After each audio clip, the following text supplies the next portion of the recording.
Let's talk about muscles and movement. Hi, I'm Dr. Peter Minke. This is Minke Wellness. It's really important to move. I think you've heard me say that throughout this course. We've got to move. It pumps our lymph, it keeps our joints hydrated, it actually helps stimulate the nervous system and the brain. So there's a lot of different benefits we get from movement, but the movement generally is voluntary. We have to make ourselves do it. It's not just going to happen. And because it's voluntary, this is the skeletal muscle system we're talking about, the brain actually has to tell the body to move.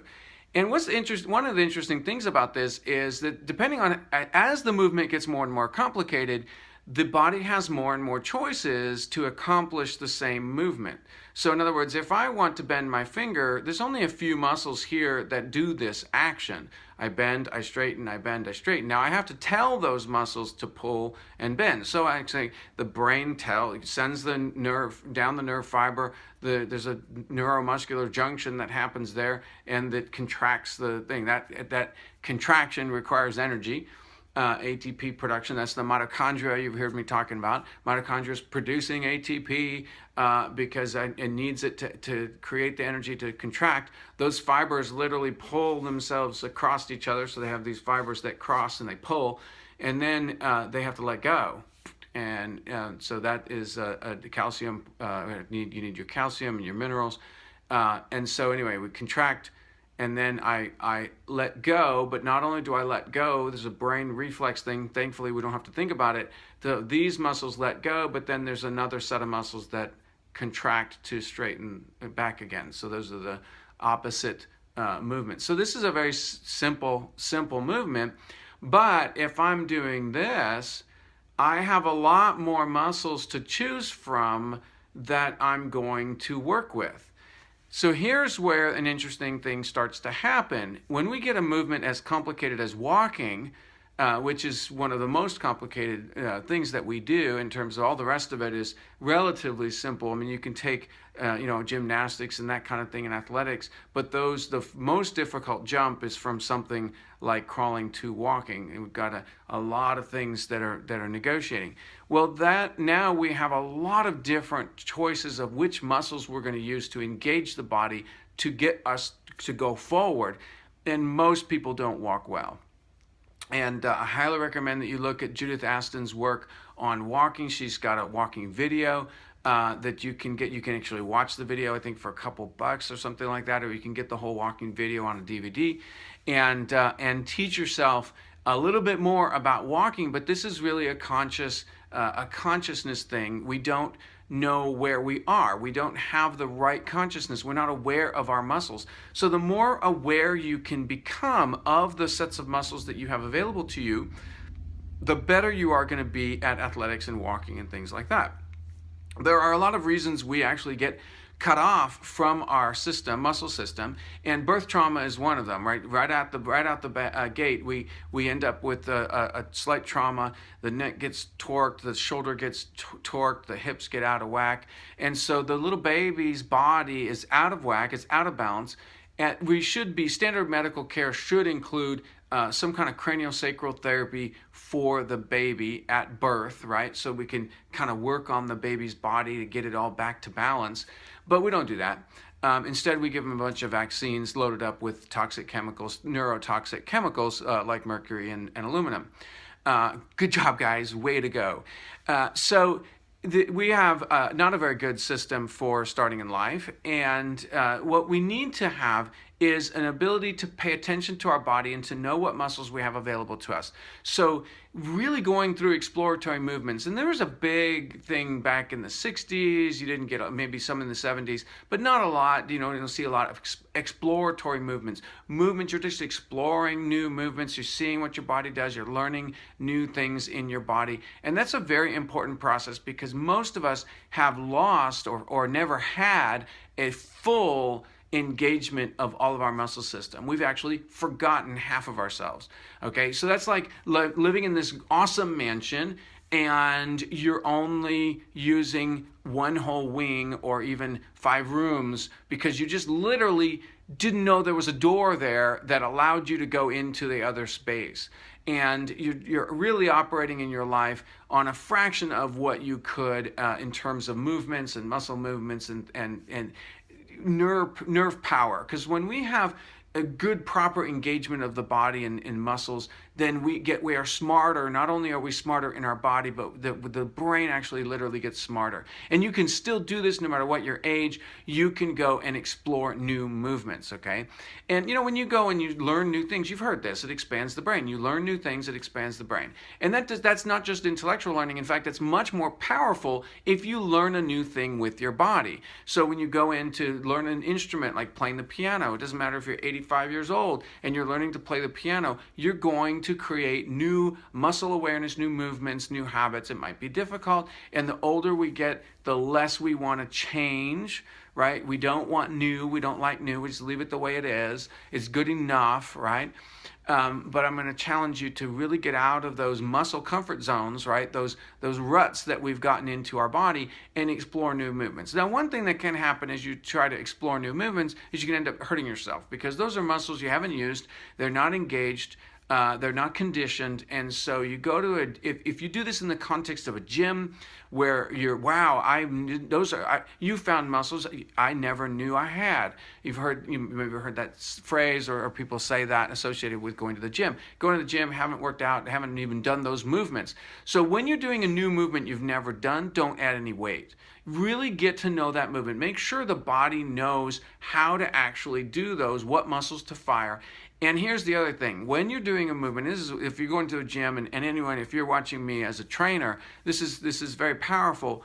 And that is that if I want to do a bicep curl, then tell me which muscles that I really want to engage. I want to engage the bicep, and so you can touch the bicep or have the person so you touch your bicep. That's the one I want to engage. Oh, okay, there it is. So if we touch the part that I'm wanting to engage, a lot of people will walk with their outside edges. Okay, with their IT bands, and they don't.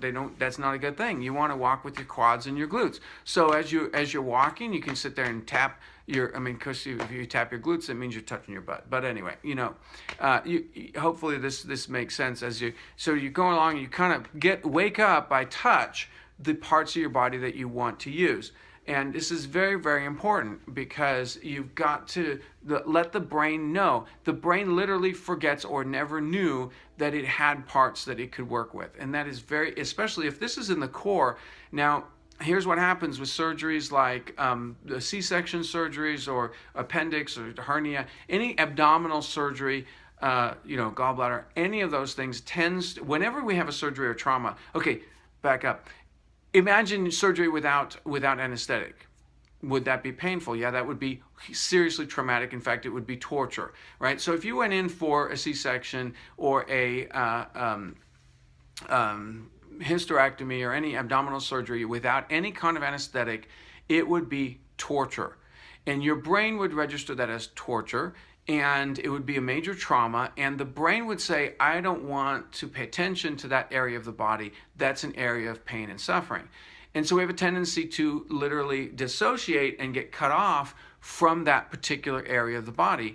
And that is where we start to forget ourselves, right? We start to forget that we have muscles. Well, if that's in the abdomen, well, that's our core, right? We've got to know about these muscles deep in the core and all the rest of it, and we've got to get back in touch with those.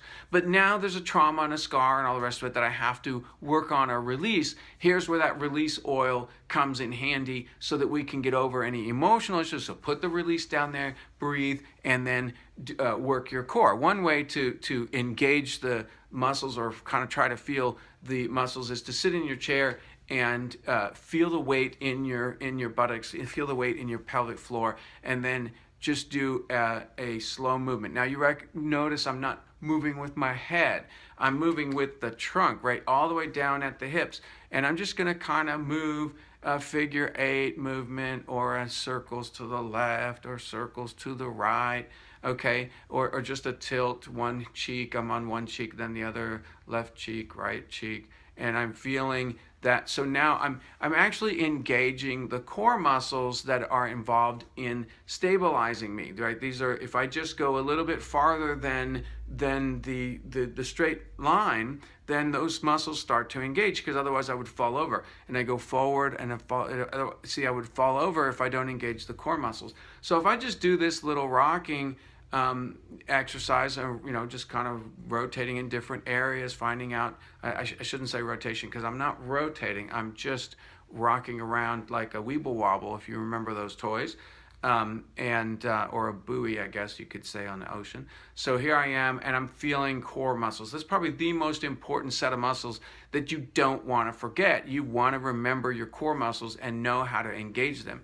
So there is one way that you can focus on this, breathe into those and feel the core muscles engage as you weeble around, okay? So here we are weebling. And if you have, you can't get there, you just can't, then go down and you kind of touch the whole lower abdomen, go around the back, touch the sides, and then you get your release oil, or peppermint oil is very stimulating to the skin, and you can feel where you are there. Put some peppermint oil around. Don't get too low in the abdomen. With peppermint oil could be a little more exciting than you want. And so I'm just going to feel the core muscles engage. Now you could go expand out from there. If you feel like you have a good experience of the core muscles, now you could go and feel, in addition to the core muscles, the quads and the glutes, and then some lats serratus muscles up in the trunk. Okay, and so now I'm getting a little bit more of my body engaged. Now I'm making you dizzy. But this is just some concepts here, a little bit of breathing, a little bit of movement, some concepts in achieving a full body awareness and engaging all the muscles that you have available to you, as opposed to just overworking one set of muscles to do something that it really probably wasn't even designed to do. For example, most people walk with their IT bands and they're leaving their adductors and core muscles out of the picture, and they're just going to crank up the knees and end up with problems down there, problems with the knees and hips, and bursitis in the hips and things like that. Okay, so that's the lesson for today. It's about body awareness in terms of the muscles, and engage them. Just do a little bit of these movements. If you want to go and explore new movements and take some kind of a movement class, it doesn't matter what it is. I mean, you got everything from yoga to Zumba to anything that ends with an A, I guess. So you can, there's Tai Chi, right? I mean, so you can try different movements. There's not a lot. I mean, most of these things come from other cultures.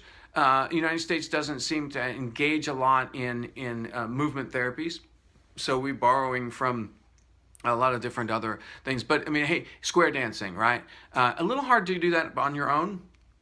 But, dancing, square dancing, those kind of things, they're new movements. They're do something new. Or you could do my little exercise here and engage in this. And then if you want to be more exciting, start to wave and throw your arms around and don't hurt your shoulders. But you know what I'm saying? It's kind of, you could do the wax on, wax off. It doesn't have to be fancy. You could just go with it and explore your movements and make sure that you start with the core. This is the thing. And so I recommend doing it sitting, starting with the core and moving out from there. Okay? Happy wellness, one day at a time. We'll see you tomorrow.